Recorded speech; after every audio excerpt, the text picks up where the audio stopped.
Hi friends, welcome to అన్ఫా kitchen pest.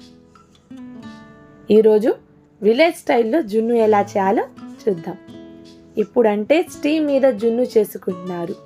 పాతకాలంలో జున్ను పాలని డైరెక్ట్గా స్టవ్ మీద పెట్టి ప్రిపేర్ చేసేవారు. ఒక్కసారి ఇలా ట్రై చేసి చూడండి. డెఫినెట్లీగా మీరు మళ్ళీ ఇలానే ట్రై చేస్తారు. ఒక బౌల్లో 2 గ్లాసుల జున్ను పాలను వేసుకోవాలి. 1 గ్లాసు నార్మల్ పాలు వేసుకోవాలి. 1 కప్పు బెల్లం కూడా వేసి ఇలా కలుపుతూ ఉంటే బెల్లం కరుగుతుంది. నేను సెకండ్ డే జున్ను పాలను తీసుకున్నాను. మీరు ఇన్ కేస్ థర్డ్ డే పాలు తీసుకుంటే నార్మల్ పాలు అనేవి యాడ్ చేయబాకండి.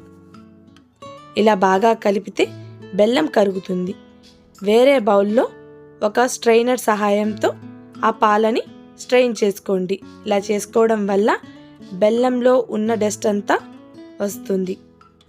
1 స్పూన్ యాలకుల పొడి, 1 స్పూన్ మిరియాల పొడి వేసుకొని బాగా కలుపుకోవాలి.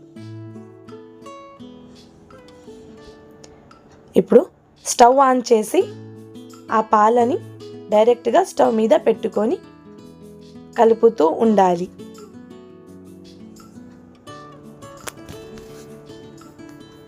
ఇలా కంటిన్యూస్గా 3 to 4 మినిట్స్ పాటు ఇలా కలుపుతూ ఉంటే పాల నుండి జున్ను అనేది సపరేట్ అవుతుంది.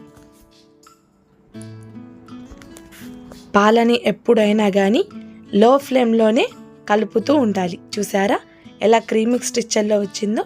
ఇలానే ఒక 2 to 3 మినిట్స్ బాగా కలుపుతూ ఉంటే జున్ను అనేది పూర్తిగా రెడీ అవుతుంది.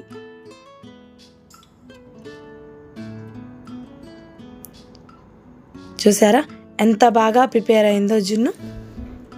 ఇంకా స్టవ్ ఆఫ్ చేసి వేడిగా అయినా చల్లగా అయినా సర్వ్ చేసుకుంటే చాలా కమ్మనైన జున్ను రెడీ.